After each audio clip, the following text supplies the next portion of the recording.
con Francisco Rodríguez, economista venezolano.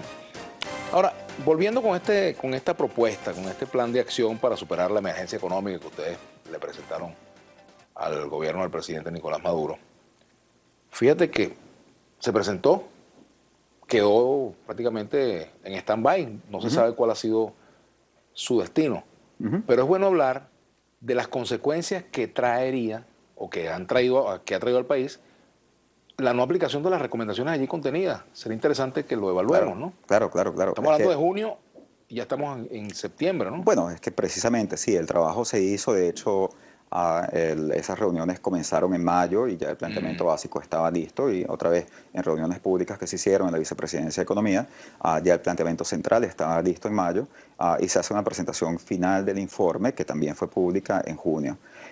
Y a partir de ese momento, lo que nosotros hemos visto y lo que hemos observado es que el gobierno no ha aplicado las medidas las medidas contenidas en ese programa. De hecho, lo que nosotros hemos visto es que hay algunas cosas que se han hecho. Por ejemplo, había un elemento en el programa que era la tarjeta que nosotros llamábamos la tarjeta solidaria. Aquí se ha planteado como la tarjeta de las misiones socialistas.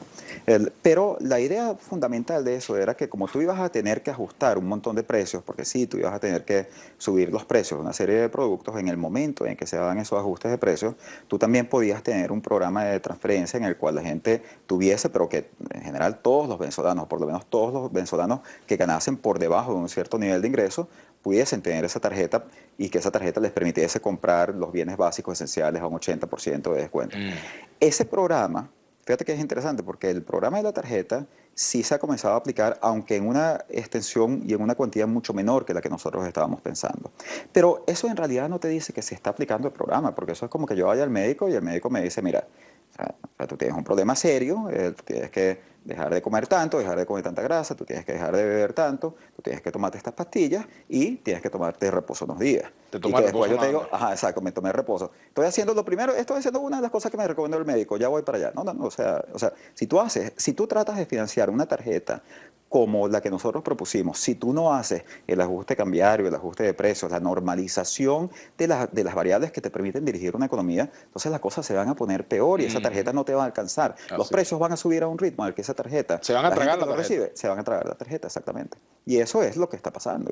Y esa es la situación que nosotros estamos viendo en este momento. Y mientras más se dilata este proceso, y esta es una discusión que nosotros tuvimos, Vladimir, hace un año en este mismo programa, la tuvimos. Se hicieron recomendaciones, o sea, no es la primera vez que un grupo de economistas hace este tipo de recomendaciones a nivel público, a nivel privado. Y bueno, simplemente mientras más se postergan, entonces estamos en una situación en la que la economía está atravesando lo que en estos momentos es la peor crisis de su historia y una de las peores crisis de la historia latinoamericana. Estamos bajo qué, desde el punto de vista de la inflación, ¿qué tipo de inflación tenemos en Venezuela? Bueno, tenemos estanflación, tenemos hiperinflación, estamos en camino a la hiperinflación. Fíjate que aquí ha pasado algo muy duro, que es que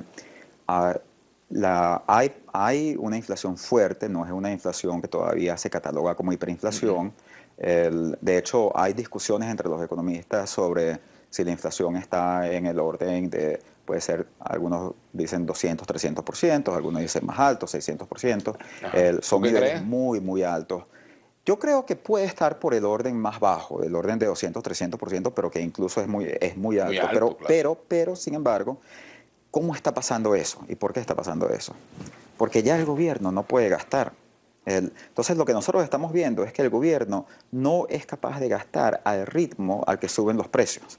¿Y eso cómo se está viviendo? Bueno, básicamente que primero lo ves en el salario de los empleados públicos. O sea, el salario de los empleados públicos está cayendo comparado a la inflación a un nivel en el que nosotros hemos medido lo que es la caída del gasto público real. Real, que es básicamente puesto en términos de inflación, en términos de capacidad de compra de poder adquisitivo.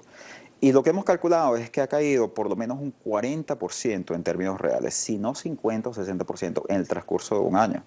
Eso lo que quiere decir es que el sector público básicamente dejó de pagar las cosas básicas de su operación, incluido el salario de la gente que trabaja para el sector público. Ese tipo de ajuste fiscal te genera una contracción tan brutal en la economía que la gente se queda sin dinero para gastar. Entonces tú puedes que no tengas inflación, simplemente porque la gente no tiene dinero para comprar los bienes.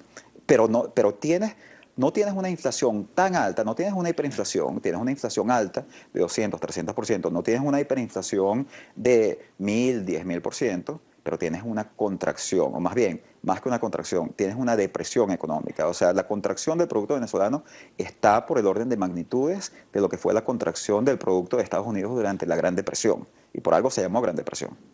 ¿Y cómo salimos de ese hoyo? Necesitamos un programa de estabilización. Ujú. Las estabilizaciones se hacen, lo que pasa es que mientras más se retrasan, más costosas son, más dolorosas Ahora, son y más ajá, impacto tienen sobre el bienestar de la esa es una gente. pregunta que me hago. El ajuste que vendría con ese proceso de estabilización, ¿es más duro de lo que hemos vivido? ¿Ya hemos No, pasado por ese ajuste duro? ¿Ya vino la parte más difícil? no, el ajuste, en mi opinión, el ajuste no sería un ajuste en el que se deterioraría el nivel de calidad de vida de la gente. Sí es cierto que hay algunos precios que van a cambiar y por lo tanto hay algunos bienes que van a ser más caros, pero esa es la razón por la que tú tienes que tener un programa como el de la tarjeta. Nosotros, de hecho, dentro de las recomendaciones que se hicieron, estaba un planteamiento de indexación salarial, de forma que se pudiese ajustar el salario de la gente Una escala móvil con de la salario casi. inflación. Y Venezuela no tiene un problema, la indexación salarial puede ser problemática en algunos países donde los salarios no son bajos, donde los salarios son altos. Pero eso no es el problema de Venezuela. El problema de Venezuela es un país que tiene salarios bajos. Entonces podía hacer una estabilización con una indexación salarial que te protegía el nivel de ingreso de todo el mundo. Si tú tienes indexación salarial, entonces tú no vas a tener una caída en el poder adquisitivo.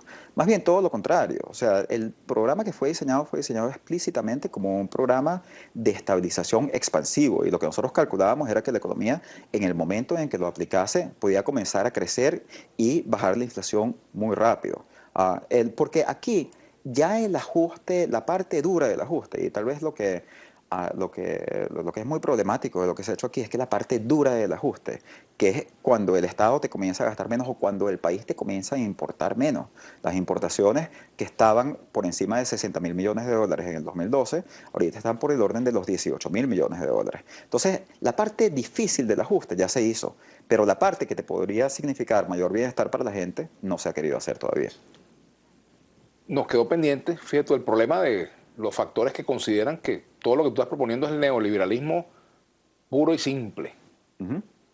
¿Cómo podemos enfrentar eso? ¿Cómo convencer a los decisores de que lo que tú propones o de lo que proponen UNASUR o de lo que proponen muchos economistas de distintas corrientes no es neoliberalismo? Se puede actuar en economía exitosamente ignorando las reglas de la macroeconomía. Vamos a Sí. la pausa, ya venimos con Francisco Rodríguez.